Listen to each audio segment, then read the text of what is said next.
కూటమి ప్రభుత్వం అధికారంలోకి వచ్చి 9 నెలలు గడుస్తున్నా కానీ ఇప్పుడు దాకా కట్ల కట్టింది ఏమీ లేదు.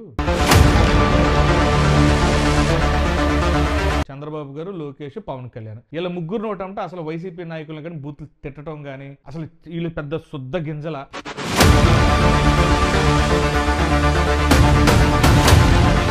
మరి మాజీ మంత్రి రోజా గారిని ఏమంటున్నాడు? డైమండ్ రాణి అంట. డైమండ్ రాణి ఆ రోజా కూడా మాట్లాడచ్చు. వైఎస్ జగన్మోహన్ రెడ్డి గారిని మీ తల్లి మొగుడిచ్చాడా ఏమైనా? పిక్కోమన్నా ఏం పిక్కుంటాడో. నీ తల్లి మొగుడిచ్చాడా పిక్కోమన్నా ఆ రోజు ఏం పిక్కున్నాడో నాకే తెలియదు. Hi, welcome to VK talks. మనం ఒక 2 రోజుల నుంచి కూటమి ప్రభుత్వం ఈ అక్రమ అరెస్టులు అంటే గతంలో వైసీపీ గవర్నమెంట్ అధికారంలో ఉన్నప్పుడు ఈ పవన్ కళ్యాణ్ గారినో, లోకేష్ని, చంద్రబాబు గారిని ఇట్లా టీడీపీకి సంబంధించినటువంటి నాయకుల్ని వైసీపీ నాయకులు తిట్టారని బాగా ఫీల్ అయిపోయి ఇప్పుడు అధికారంలోకి రాగానే మా సీఎం గారిని, మా మంత్రి గారిని, మా డీసీఎం గారిని అధికారంలోకి రాగానే నెలకు ఒక మాజీ ఎమ్మెల్యేనో లేకపోతే మాజీ ఎంపీల మీదనో ఇట్లా ఒక్కొక్కరిని టార్గెట్ చేస్తా ఓ 14 రోజులు రిమాండ్ అని చెప్పెట్టి అది 14 రోజుల నుంచి నెల రోజులు, 20 రోజులు ఇలా సాగుతూ వస్తున్నాయి. ఈ విషయాల మీద మనం మొన్న పోసాని గారి అరెస్టుతో కూటమికి పతనం స్టార్ట్ అయింది అని చెప్పి మాట్లాడారు. రాష్ట్రం కూటమి ప్రభుత్వం అధికారంలోకి వచ్చి 9 నెలలు గడుస్తున్నా కానీ ఇప్పుడు దాకా కట్ల కట్టింది ఏమీ లేదు. మీరు జరుగుతున్నది ఒకటే, మీరు జనాలు చూపించేది ఒకటే. ఎంతసేపు మీరు జరుగుతున్న డ్యామేజ్ని దానికి ఏదో సోపు సబ్బు వేసి సరుపేసి పౌడర్ రాసేలాగా చూస్తున్నారు తప్ప రియాలిటీకి వచ్చేటప్పటికి మనం ఏం చెప్పాము, మనం ఏం చేయాలనేది మాత్రం ఏం చేయట్లేదు ఏది కూటమి ప్రభుత్వం. సరే, ఈ విషయాల మీద మనం మాట్లాడాము. అలాగే నిన్న పవన్ కళ్యాణ్ గారు, మన డిప్యూటీ సీఎం గారు, ఆయన గురించి కూడా ఒక వీడియో మాట్లాడాం. ఆయనకున్న దేశభక్తి, కులభక్తి, మతపిచ్చి వీటి మీద కూడా మాట్లాడాం. సరే, ఈ రోజు మనం ఏంటంటే అసలు వైసీపీ వాళ్ళే బూతులు తిట్టారా? టీడీపీ వాళ్ళు కానీ లేకపోతే జనసేన వాళ్ళు కానీ అసలు మిగతా వాళ్ళందరూ కూడా వద్దు. అసలు ఈ కూటమిలో ఉన్నటువంటి ముఖ్యులు చంద్రబాబు గారు, లోకేష్, పవన్ కళ్యాణ్ ఇలా ముగ్గురు నోటంటే అసలు వైసీపీ నాయకులను కానీ బూతులు తిట్టడం కానీ అసలు వీళ్ళు పెద్ద శుద్ధ గింజల. ఏదో సామెత అంటారు కదా, పతివ్రత పరవాణం వండితే తెల్లార్లు సల్లారలేదని. ఆ రకంగా వీళ్ళ శుద్ధ పోసలు అనేది ఒకసారి ఇలా భాగవతం కూడా చూద్దాం. పద్దాక మనం వైసీపీ వాళ్ళు తిట్టిందే వెంటనేందుకు? చంద్రబాబు గారు ఏమన్నారు, లోకేష్ ఏమన్నారు, లేకపోతే పవన్ కళ్యాణ్ ఏమన్నాడో ఆ ముచ్చోట కూడా కొద్దిగిందాం దండి.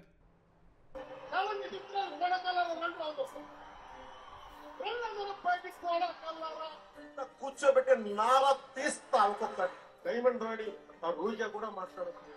నేను అడుగుతున్నావు ఫస్టే మన డీసీఎం ఈయన ఇప్పుడు ఒక పట్టు వస్త్రాలు వేసుకొని, మంగళగిరి పట్టు వస్త్రాలు కట్టుకొని అసెంబ్లీలో కూర్చొని శుద్ధపూస మాట్లాడుతున్నాడు కదా. నా కొడకల్లారా రండ్రా తొక్కి పట్టిన ఆరదిస్తా.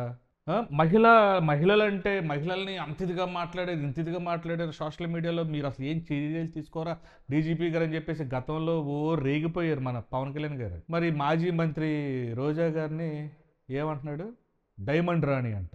ఇదా సంస్కారం? ఇదా సనాతన ధర్మంలో పాటించే పద్ధతులు? పవన్ కళ్యాణ్ గారు మీరు నీతులు చెప్తాం, మరి జనాలకి, వైసీపీ వాళ్ళకి మీరు నీతులు చెప్తున్నారు. మీ దగ్గరే నేర్చుకోవాలి. అసలు నిజమైన సనాతన ధర్మం పాటించే మీ అంత పతివ్రత ఇంకొకళ్ళు లేరు భారతదేశంలోనే. చంద్రబాబు గారు మాట్లాడినారండి. తల్లి మొగుడిచ్చాడా పిక్కోమన్నా ఆ రోజు ఏం పిక్కున్నాడో నాకే తెలియదు. వైఎస్ జగన్మోహన్ రెడ్డి గారిని మీ తల్లి మొగుడిచ్చాడా ఏమైనా? పిక్కోమన్నా ఏం పిక్కుంటాడో ఏనండి పూర్తిగా అందాం.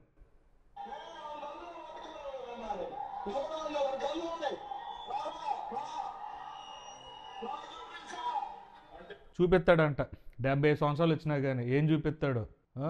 మరి ఆయన 75 సంవత్సరాల వయసులో ఉన్న చంద్రబాబు అనొచ్చు. ఇక్కడ నేను సనాతన ధర్మాన్ని, ఇక్కడ ఈ దేశంలో ఇది 30,000 మంది ఆడపిల్లలు మాయమైపోయారని చెప్పి అన్న పవన్ కళ్యాణ్ ఒక మాజీ మంత్రి, ప్రస్తుతానికి మాజీ మంత్రి, అప్పుడు ఆ మంత్రి హోదాలో ఉన్నా కూడా డైమండ్ రాణి అని చెప్పేసి రోజా గారిని అంటాం. వీళ్ళు పాఠాలు నేర్పిస్తున్నారు ఆంధ్రప్రదేశ్ రాజకీయాల్లో పెద్ద శుద్ధ గింజల్లాగా. పోసాని కృష్ణమురళి ఇంట్లో ఆడవాళ్ళని తిడితే, మీ ఇంట్లో ఆడవాళ్ళని తిడితే మీరు అనిపించుకుంటారు అని చెప్పేసి నేను మొన్న పెట్టిన వీడియోల కింద కామెంట్లు పెడుతున్నారు. అరే మా ఇంట్లో ఆడవాళ్ళ, మీ ఇంట్లో ఆడవాళ్ళు కదరా పోసాని కృష్ణమురళి ఎందుకు తిట్టాడు, లేకపోతే ఇంకోటి ఎందుకు తిట్టాడు? వీళ్ళు ఏమన్నా ఊరికి ఏమన్నా నోట్లు ఏమన్నా పాలబొక్కలు పెట్టుకున్నారా? ఒకళ్ళు ముఖ్యమంత్రి, ఉప ముఖ్యమంత్రి, మంత్రి, ఇలా ముగ్గురు మమ్మల్ని అన్నారు, మా నాన్న అన్నాడు, మా ఇంట్లో వాళ్ళు అన్నారని చెప్పేసి వాళ్ళు ఏడుస్తున్నారు. మరి వీళ్ళు ప్రతిపక్షంలో ఉన్నప్పుడు వీళ్ళు అధికార పార్టీలో ఉన్న వాళ్ళని అంత ఇదిగా తిట్టారు కదా. ఇప్పుడు వీళ్ళ మీద కూడా కేసులు పెట్టాలి. అదే రకంగా మనోభావాలు దెబ్బతిని ఎవడో వైసీపీ కార్యకర్తకో ఎవడికో మనోభావాలు ఈ మాటలకి మా మనోభావాలు దెబ్బతిని మా నాయకులను అన్నారు, ద్వేషపూరితమైన మాటలు మాట్లాడుతుందని చెప్పి కేసు పెడితే, కంప్లైంట్ పెడితే తీసుకొని అరెస్ట్ చేస్తారా వీళ్ళని? కక్షపూరిత కేసులు అనరా? ఏదో వంశీనో లేకపోతే పోసానో లేకపోతే గోరంట్లనో లేకపోతే ఇంకొకరిని పెడుతున్నారు కదా, పేరు నాని, జోగి రమేష్, వీళ్ళందరి మీద కేసులు పెట్టి, మిథున్ రెడ్డి, ఇవన్నీ కక్షపూరితమైనవి కాదా? అంటే వాళ్ళు మాట్లాడి ఇప్పుడు మీరు అధికారంలో ఉన్నారు కాబట్టి మీరు వాళ్ళ కేసులు పెట్టి వాళ్ళని ఇబ్బంది పెట్టాలి. ఇదే మీరు నిజాయితీ గల పరిపాలన అందించడం పవన్ కళ్యాణ్ ఉప ముఖ్యమంత్రి గారు? ఇదా అసలు? ఏదో నేను చెప్తున్నాడు, ఈ రాజ్యాంగబద్ధమైన పదవి, ఇది రాజ్యాంగానికి మనం మర్యాద ఇవ్వాలి, వైసీపీ వాళ్ళగా మనం ప్రవర్తించకూడదు, వైసీపీ వాళ్ళగా మనం చేయకూడదు, నేను కాషాయ బట్టలు వేసుకుంటాను, అసెంబ్లీలో ఎలాగైనా కూర్చుంటే ఒక హుందాతనం ఉండదు, దానికి ఏం ఉండదు, మీరు మాటలు మాట్లాడుతున్నారు కదా, ఇదా మీరు నేర్పించేది? ఇదా మీరు? మీ జనసేన అసలు అద్భుతమైన మెజారిటీతో గెలిచింది కదా, ఇంకొన్నాయి రండి తర్వాత మనం లోకేష్ అనుకుంటాం. వస్తారు, గాలిలో వస్తారు, గాలిలో పోతారు. తమాషాగాలు రాజకీయం అంటే అడగదో కదా, ఒక్కొక్కడిని మళ్ళా తిరిగి లేరు. ఎందుకు తినడానికి వచ్చారని చెప్పి నేను అడుగుతాను.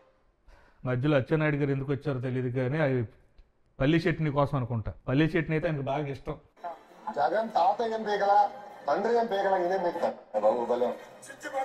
జగన్ తాత ఏం పీకలేదు, తండ్రి ఏం పీకలే, ఈడేం పీకుతాడు, ఈయన మరి మాట్లాడతాడు. ఈయన రెడ్ పుస్తకం అని, ఈ రెడ్ పుస్తకం ఈ 5 ఏళ్ళు దాచుకోవాలి. లోకేష్ గారు మాత్రం పక్కాగా పాతి పెట్టిన, ఎక్కడ సముద్రంలో పారేసిన, మళ్ళీ స్కూబా డైవర్స్ తో దింపైనా సరే ఎతికిస్తారు. ఎందుకంటే పరిపాలన లేదు రాష్ట్రంలో, చెప్పిన మాటలు చెప్పిన పనులు ఏమీ చేయట్లా. ఇట్లా డైవర్ట్ చేయడానికి ఆ రోజు మా అమ్మని తిట్టాడు, ఆ రోజు మా నాన్న తిట్టాడు, మా అక్కని తిట్టాడు, మా చెల్లిని తిట్టాడు, మా అన్నని తిట్టాడు, మా అన్నయ్య చేత దండాలు ఎట్టించుకున్నాడని చెప్పేసి ఈ కాకమ్మ కబుర్లని చెప్పి డైవర్ట్ అయితే చేస్తున్నారు తప్ప పరిపాలన లేదు కదా.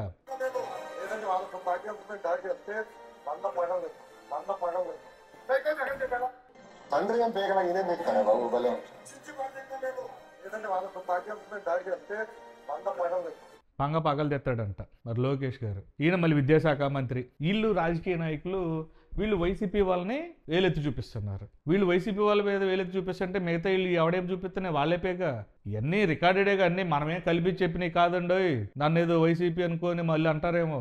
మీరు ఒకళ్ళని ఏలెత్తి చూపించి ఒకళ్ళని తప్పులు చూపిస్తున్నారు కాబట్టి మాలాంటి వాళ్ళు మాట్లాడాల్సి వస్తుంది. ఇంకా ఉన్నాయి రండి, అయిపోయి వచ్చిందిలే.